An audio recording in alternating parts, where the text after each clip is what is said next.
আজকের ভিডিওর বিষয়বস্তু হলো হিমোফিলিয়া রোগ। এটা ক্লাস 10-এর তৃতীয় চ্যাপ্টার বংশগতির একটি টপিক। এই চ্যাপ্টারের অন্যান্য পার্টগুলো অলরেডি আপলোডেড আছে, যারা চ্যানেলে নতুন এখনও দেখুনি গিয়ে দেখে নিতে পারো, ঠিক আছে।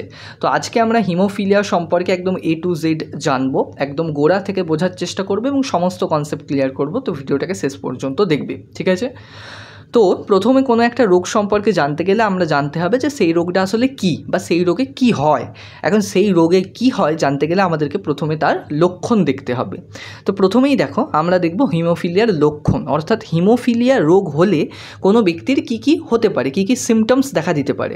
এই রোগের প্রধান লক্ষণই হলো যে হিমোফিলিয়ায় আক্রান্ত ব্যক্তির যে ক্ষতস্থান বা কেটে যাওয়া স্থান, সেখান থেকে রক্তক্ষরণ চট করে বন্ধ হয় না বা রক্ত জমাট বাঁধতে অনেক দেরি হয়।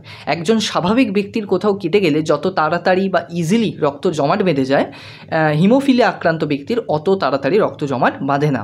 ফলে কোথাও বড়সড় কেটে গেলে বা কোনো অ্যাক্সিডেন্ট হয়ে গেলে ওই ব্যক্তির কিন্তু রক্তক্ষরণের ফলে মৃত্যুও ঘটতে পারে, কারণ অনেক রক্ত বেরিয়ে যাবে, রক্ত জমাট বাঁধবে না। এছাড়া অনেক সময় জয়েন্টে রক্তক্ষরণ হয়ে ফুলে যায় ও যন্ত্রণা হয়। মুখের ভিতর বা মাড়ি দিয়ে রক্তক্ষরণ হতে পারে। এখন মুখের ভিতর বা মাড়ি দিয়ে রক্তক্ষরণ অনেক কারণেই হতে পারে। মুখের ভিতর রক্ত পড়ছে মানেই সেটা হিমোফিলিয়া তা নয়, এমন নয়, কিন্তু হিমোফিলিয়ার এটা একটা লক্ষণ। হিমোফিলিয়াতেও রক্তক্ষরণ হয় মাড়ি দিয়ে। এছাড়া কখনো কখনো মূত্রে বা মলেতে রক্তের উপস্থিতি লক্ষ্য করা যায় এবং অনেক ক্ষেত্রে হিমাটোমা লক্ষণ দেখতে পাওয়া যায়। হিমাটোমা নামক লক্ষণ দেখতে পাওয়া যায়। এর অর্থ হলো শরীরের অন্তর্বর্তী কোনো স্থানের কোনো ব্লাড ভেসেল ফেটে গিয়ে তার ভেতর থেকে রক্ত বেরিয়ে আসা। রক্তটা বাইরে বেরোবে না, রক্তটা ভেতরেই ক্ষরিত হবে এবং কলা স্থানীয় অঞ্চলে বা টিস্যু স্পেসে জমা হয়ে যাবে। এটাকে হিমাটোমা বলে, ঠিক আছে। তো হিমোফিলিয়া আক্রান্ত কোনো ব্যক্তির দেহে মোটামুটি এই লক্ষণগুলো দেখা দেবে এবং এগুলো থেকে আমরা বুঝতে পারলাম যে হিমোফিলিয়া রোগটা কী। এই রোগের সম্বন্ধে একটা ধারণা বা আইডিয়া আমাদের পাওয়া গেল। এবার আমরা দ্বিতীয়ত যেটা দেখব সেটা হলো এই রোগের কারণ এটা তোমরা বংশগতির চ্যাপ্টারে পড়ছো, তো এর নিশ্চয়ই কোনো কারণ আছে যেটা হলো বংশগত বা জিনগত কারণ, তবেই তো সেটা বংশগতিতে পিতামাতার থেকে সন্তানের মধ্যে ট্রান্সফার হবে রোগটা। যেমন থ্যালাসেমিয়ায় আমরা দেখেছিলাম, তাই তো? যারা থ্যালাসেমিয়ার ভিডিও দেখুনি গিয়ে দেখে নাও আগে, ঠিক আছে। তবে একটা গুরুত্বপূর্ণ বিষয় হলো এখানে, তোমরা জানো যে বংশগত রোগ মানে যেটা এক বংশ থেকে পরবর্তী বংশে ট্রান্সফার হয়, অর্থাৎ সেগুলো হয় জিনগত। তার পিছনে কোনো না কোনো জিন দায়ী, যেই জিনটার মিউটেশন হয়ে যায় বা প্রচ্ছন্ন হয়ে যায়, তাই তো? এখন প্রশ্ন হলো সেই জিনটা কোন ক্রোমোজোমে অবস্থিত। তোমরা যখন থ্যালাসেমিয়া পড়েছিলে তখন কি দেখেছিলে যে থ্যালাসেমিয়ার জন্য যে দায়ী জিন, প্রচ্ছন্ন জিন, সেটা 16 নম্বর ক্রোমোজোম আর 11 নম্বর ক্রোমোজোমে অবস্থিত। এখন এগুলো হলো অটোজোম, তাই তো? কিন্তু হিমোফিলিয়ার বর্ণান্ধতা যখন পড়বে তখন দেখতে পাবে এই রোগগুলোর জন্য দায়ী জিন X ক্রোমোজোমে অবস্থিত। ভেরি ইম্পর্টেন্ট কথা, X ক্রোমোজোম অর্থাৎ সেক্স ক্রোমোজোম। তোমরা জানো আমাদের মানুষদের দুই ধরনের সেক্স ক্রোমোজোম হয়, X আর Y। পুরুষদের X আর Y দুটোই থাকে এবং মহিলাদের কেবলমাত্র X ক্রোমোজোম থাকে। তো হিমোফিলিয়া একটা X ক্রোমোজোম ঘটিত রোগ, অর্থাৎ এর জন্য যে জিনটা দায়ী, যেই জিনটার প্রচ্ছন্ন হয়ে গেলে হিমোফিলিয়া হয়, সেই জিনটা X ক্রোমোজোমে অবস্থিত। বোঝা গেল? এখন কোনো জিনের মিউটেশন হয়ে গেলে বা সেই জিনটা প্রচ্ছন্ন হয়ে গেলে তার মানে সেই জিনটা তো কাজ করা বন্ধ করে দিল। এখন সেই জিন যদি কাজ করা বন্ধ করে দেয় তাহলে তার কিছু না কিছু একটা প্রভাব পড়বে, তাই তো? তো এক্ষেত্রেও এই হিমোফিলিয়া রোগের জন্য দায়ী যে জিন, কোন জিনগুলো সেটা আমরা পরে জানছি, বাট সেই যে জিন সেটার যে মিউটেশন হয়ে গেল তার ফলস্বরূপ কি হচ্ছে না, তার ফলস্বরূপ এমন প্রোটিন তৈরি হবে না যেই প্রোটিনগুলো আমাদের রক্ততঞ্চনে ইনভলভ আছে। অর্থাৎ কোথাও কেটে গেলে যে রক্তক্ষরণ হয় কিছুক্ষণ পর সেটা অটোমেটিক রক্তটা জমাট বেঁধে যায়। এটা একটা রাসায়নিক বিক্রিয়া, এটা একটা প্রক্রিয়া যেটা তোমরা ক্লাস 9-এ পড়ে এসেছিলে, রক্ততঞ্চন প্রক্রিয়া, ঠিক আছে। সেখানে অনেকগুলো প্রোটিন ইনভলভ ছিল যাদেরকে বলা হয় ফ্যাক্টর।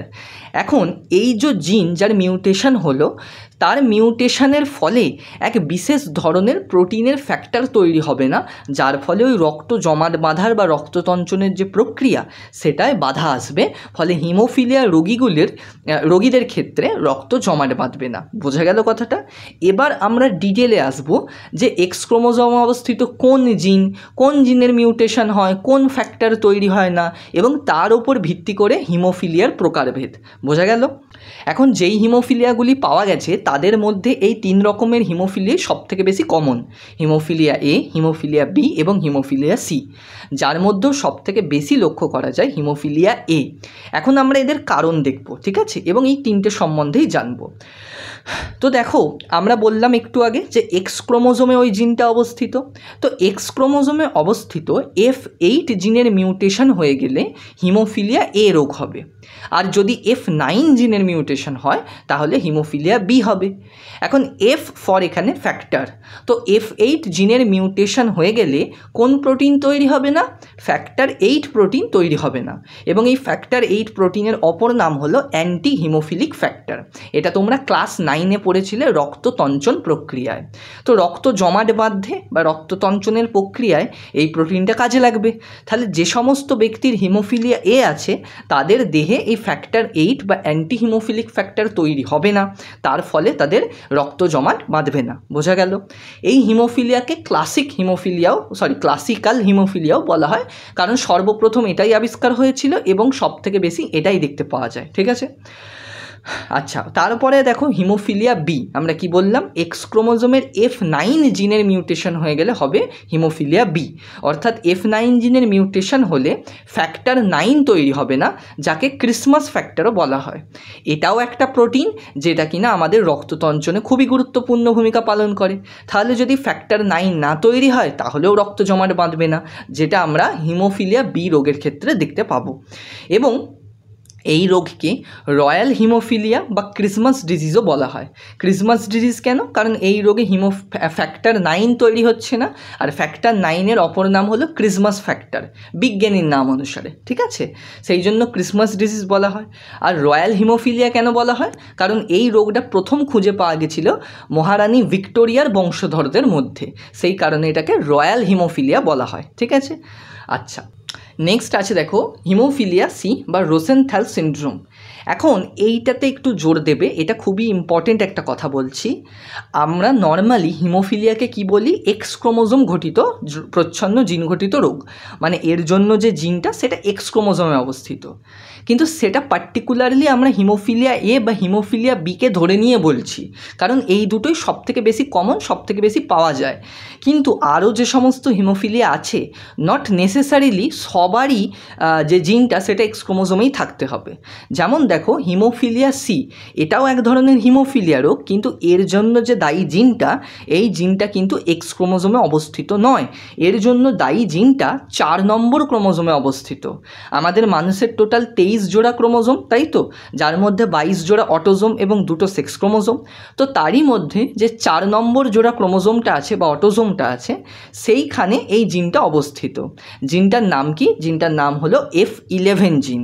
নাম থেকেই বুঝতে পারছো যে এই জিনটার মিউটেশন হয়ে গেলে F11 ফ্যাক্টর তৈরি হবে না, ফ্যাক্টর 11 তৈরি হবে না। ঠিক আছে, এবং ফ্যাক্টর 11-এর অপর নাম কি না? প্লাজমা থ্রোম্বোপ্লাস্টিন অ্যান্টিসিডেন্ট বা PTA। ঠিক আছে, প্লাজমা থ্রোম্বোপ্লাস্টিন অ্যান্টিসিডেন্ট। তো এই ফ্যাক্টরটাও তৈরি না হলে এগেইন একই ব্যাপার, রক্ততঞ্চনের প্রক্রিয়ায় বাধা আসবে এবং রক্ত জমাট বাঁধবে না। বোঝা গেল? তো এই হয়ে গেল হিমোফিলিয়ার কারণ এবং প্রকারভেদ। আশা করছি এই পর্যন্ত বুঝতে পেরেছো। এই পর্যন্ত কোনো অসুবিধা থাকলে বা প্রশ্ন থাকলে আমাকে কমেন্টে করো। আর অনেকেই আছো যারা চ্যানেলকে এখনও সাবস্ক্রাইব করুন, কেউ চ্যানেলটা সাবস্ক্রাইব করে নিও, ভালো লাগলে লাইক করে দিও। আর হ্যাঁ, এই যে নোটসগুলো বা এই যে স্লাইডগুলো, এগুলো আমি ভিডিও আপলোড করার পর হোয়াটসঅ্যাপ চ্যানেলে একদম ফ্রিতে অ্যাভেলেবেল করে দিই। সেখান থেকে গিয়ে তোমরা নোটগুলো লিখে নিতে পারো, ডাউনলোড করে নিতে পারো একদম ফ্রিতে। তাই হোয়াটসঅ্যাপ চ্যানেল যোগদান করো, লিঙ্ক আমি ডেসক্রিপশন এবং ফার্স্ট কমেন্টে দিয়ে দেবো। ঠিক আছে, এবার দেখো নেক্সট কী আছে, পয়েন্ট করেছি আদার পয়েন্টস টু রিমেম্বার, মানে এইগুলো ছাড়াও আরও কিছু ইম্পর্টেন্ট পয়েন্টস আছে তোমাদের বইয়ে যেইগুলো থেকে প্রশ্ন আসতে পারে। তো এই জন্য আমি এটা একটা আলাদা স্লাইড করে দিয়েছি যে আদার পয়েন্টস টু রিমেম্বার, মানে মনে রাখার মতো আরও অন্যান্য কিছু পয়েন্টস আছে। তো এইগুলো তোমরা একটু দেখে নেবে। যেমন দেখো ক্রিসক্রস উত্তরাধিকারের কথা বলা আছে। এক্স ক্রোমোজোম ঘটিত রোগ মানেই ক্রিসক্রস উত্তরাধিকার দেখতে পাওয়া যাবে। তাছাড়া তারা হিমোফিলিয়া এ সবার আগে আবিষ্কার হয়েছিল এবং সব থেকে বেশি দেখতে পাওয়া যায় এই সম্বন্ধে লেখা আছে। হিমোফিলিয়া বি কে আবিষ্কার করেন এবং কত সালে আবিষ্কার করেন, হ্যাঁ একে ক্রিসমাস ডিজিজ কেন বলা হয় এগুলো লেখা আছে। তারপর দেখবে হিমোফিলিয়া সি এর সম্বন্ধে এখানে যে 4 নম্বর ক্রোমোজোম বা 4 নম্বর অটোজোমের জিনটা অবস্থিত ওটা আমি আরেকবার লিখে দিয়েছি যাতে ভালোভাবে মনে থাকে তোমাদের, ঠিক আছে। আর একটা ইম্পর্টেন্ট পয়েন্ট যেটা এখানে লেখা আছে সেটা আমি বলে দিচ্ছি, দেখো সেটা হলো যে হিমোফিলিয়া রোগটা মহিলাদের তুলনায় পুরুষদের বেশি লক্ষ্য করা যায়। এখন বলবে কেন এরকম, কেন যে পুরুষদের বেশি হিমোফিলিয়া হয় মহিলাদের কম হিমোফিলিয়া হয়? তো তোমরা যদি একটু কমন সেন্স ইউজ করো তাহলে নিজেরাই বুঝতে পারবে। দেখো মহিলাদের ক্ষেত্রে 2টো এক্স ক্রোমোজোম আছে এবং পুরুষদের ক্ষেত্রে একটি এক্স ক্রোমোজোম এবং অপরটি হলো ওয়াই ক্রোমোজোম। এখন আমরা এখানে মেনলি হিমোফিলিয়া এ আর হিমোফিলিয়া বি এর কথাই বলছি। তো এদের যে মিউট্যান্ট জিন সেটা এক্স ক্রোমোজোমে অবস্থান করে। এখন ধরো কোনো মহিলা তার একটি এক্স ক্রোমোজোমে হিমোফিলিয়া এ এর জন্য দায়ী যে F8 জিন সেই জিনে মিউটেশন আছে। কি বললাম, মহিলার 2টো এক্স ক্রোমোজোমের মধ্যে একটা এক্স ক্রোমোজোমের F8 জিনে মিউটেশন আছে, কিন্তু আর একটা এক্স ক্রোমোজোমে F8 জিন তো ঠিক আছে। তাহলে কি হবে, ওই মহিলার অপর ক্রোমোজোমের যে F8 জিন যেটা ঠিক আছে ওটা কাজ করা শুরু করে দেবে এবং ওই মহিলার দেহে ওই অ্যান্টি হিমোফিলিক ফ্যাক্টর বা ফ্যাক্টর 8 তৈরি হবে। অর্থাৎ ওই মহিলার শরীরে মিউট্যান্ট জিনটা তো আছে, প্রচ্ছন্ন জিনটা তো আছে, কিন্তু মহিলা হিমোফিলিয়ায় আক্রান্ত হবে না, ঠিক আছে।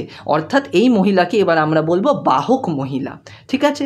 কিন্তু ধরো এই যে 2টো এক্স ক্রোমোজোম, দুটোরই F8 জিনে মিউটেশন আছে বা 2টো F8 জিনই প্রচ্ছন্ন, 2টো F8 জিনই কাজ করে না, কাজ করা বন্ধ করে দিয়েছে, তাহলে ওই মহিলার দেহে ফ্যাক্টর 8 তৈরি হবে না এবং মহিলা হবে হিমোফিলিক বা হিমোফিলিয়ায় আক্রান্ত। তাহলে মহিলাদের ক্ষেত্রে সবসময় মনে রাখো একমাত্র হোমোজাইগাস অবস্থায় অর্থাৎ প্রচ্ছন্ন জিনটা যদি 2টো এক্স ক্রোমোজোমেই থাকে তবেই কিন্তু হিমোফিলিয়া হবে। হেটেরোজাইগাস অবস্থায় অর্থাৎ একটা ক্রোমোজোমে আছে আর একটা ক্রোমোজোমে নেই তাহলে কিন্তু হিমোফিলিয়া হবে না। ক্লিয়ার হয়েছে? কিন্তু পুরুষদের যেহেতু একটা ক্রোমোজোম তাই তাতে যদি মিউটেশন থাকে, তার F8 জিনে বা F9 জিনে যদি মিউটেশন থাকে তাহলে কিন্তু হিমোফিলিয়ায় আক্রান্ত হবে পুরুষটা। অর্থাৎ পুরুষদের ক্ষেত্রে কোনো বাহক নেই, কেবলমাত্র হয় স্বাভাবিক হবে না হলে হবে হিমোফিলিক। ক্লিয়ার হয়েছে? নেক্সট দেখো হিমোফিলিয়ার চিকিৎসা। তো এটা তোমাদের বইয়ে সেরকম নেই, তাও আমি দিয়েছি তোমাদের এক্সট্রা জানার জন্য। তো যারা এটা স্কিপ করে যেতে চাও তারা স্কিপ করতে পারো। তো দেখো হিমোফিলিয়া যেহেতু একটা বংশগত জিনগত রোগ, তো এটার কিন্তু এখনও কোনো পার্মানেন্ট কিওর নেই, পার্মানেন্ট কোনো থেরাপি বা পার্মানেন্ট কোনো চিকিৎসা নেই, ঠিক আছে।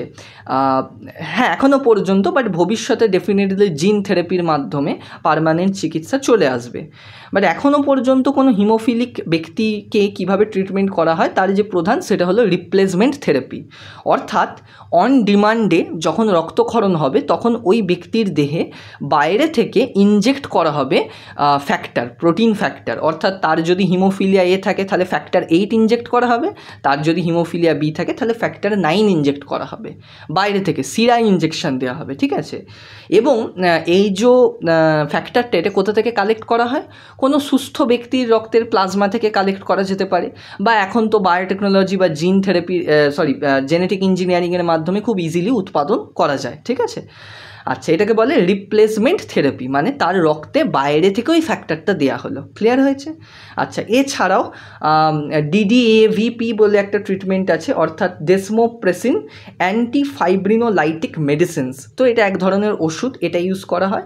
আর জিন থেরাপি ধীরে ধীরে ডেভেলপ হচ্ছে, এটা এখনও পুরোপুরি বলা যায় না ডেভেলপ হয়ে গেছে, বাট যত জেনেটিক্স উন্নত হবে, যত AI বা টেকনোলজি উন্নত হবে, আমরা এক্সপেক্ট করতে পারি যে বিভিন্ন জিনগত রোগের জিন থেরাপি বেরিয়ে যাবে এবং সেই রোগগুলোকে পার্মানেন্টলি ট্রিট করা হবে। এখন জিন থেরাপি কি তোমাদের সিলেবাসে নেই, তোমরা এটা ক্লাস 12-এ থাকবে, ক্লাস 12-এ গিয়ে পড়বে, ঠিক আছে।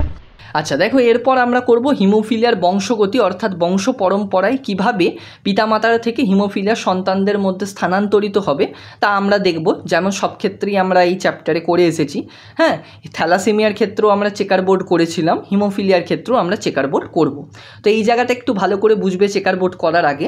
দেখো, পুরুষদের ক্ষেত্রে স্বাভাবিক পুরুষ হতে পারে অথবা হিমোফিলিক পুরুষ হতে পারে, কোনো বাহক হয় না, কিন্তু মহিলাদের ক্ষেত্রে বাহকও হতে পারে, ঠিক আছে। এখন এগুলো আমি কি লিখে রেখেছি, এগুলো লিখে রেখেছি জিনোটাইপ, অর্থাৎ চেকার বোর্ড করার সময় আমরা কোন অক্ষরগুলোকে বা কোন সিম্বলগুলোকে ইউজ করব এটা বোঝানোর জন্য যে তার হিমোফিলিয়া আছে না হিমোফিলিয়া নেই। এখন তোমরা জানো যে পুরুষদের একটা এক্স ক্রোমোজোম একটা ওয়াই ক্রোমোজোম, তাই পুরুষদের ক্ষেত্রে ওটা লেখা হয়েছে, মহিলাদের দুটো এক্স ক্রোমোজোম লেখা আছে। এবার দেখো মাথায় আছে capital H R small H. এখন আমি এখানে ক্যাপিটাল এইচকে ইউজ করেছি স্বাভাবিক জিন হিসাবে এবং স্মল এইচকে ইউজ করেছি প্রচ্ছন্ন জিন হিসাবে। অর্থাৎ যেই এক্স ক্রোমোজোমের মাথায় ক্যাপিটাল এইচ আছে তার জিনটা স্বাভাবিক, কোনো মিউটেশন নেই, কিন্তু যেই এক্স ক্রোমোজোমের মাথায় স্মল এইচ আছে সেটা কিন্তু প্রচ্ছন্ন জিনযুক্ত, অর্থাৎ তার ওই F8 F9 জিনে বা F9 জিনে প্রচ্ছন্ন ওই জিনটা প্রচ্ছন্ন বা মিউটেশন আছে, ঠিক আছে। তো দেখো স্বাভাবিক পুরুষের ক্ষেত্রে তাহলে ক্যাপিটাল এইচ লেখা আছে, হিমোফিলিক পুরুষের ক্ষেত্রে স্মল এইচ লেখা আছে, কারণ মিউটেশন আছে। কিন্তু স্ত্রীদের ক্ষেত্রে দেখো স্বাভাবিক স্ত্রী মানে দুটো এক্স ক্রোমোজোমেই স্বাভাবিক জিন আছে। আচ্ছা, বাহক স্ত্রী মানে একটা এক্স ক্রোমোজোমের জিনটা স্বাভাবিক কিন্তু আর একটা এক্স ক্রোমোজোমের জিনটা প্রচ্ছন্ন, যেমনটা একটু আগে বললাম। হ্যাঁ, এটা হেটেরোজাইগাস অবস্থা।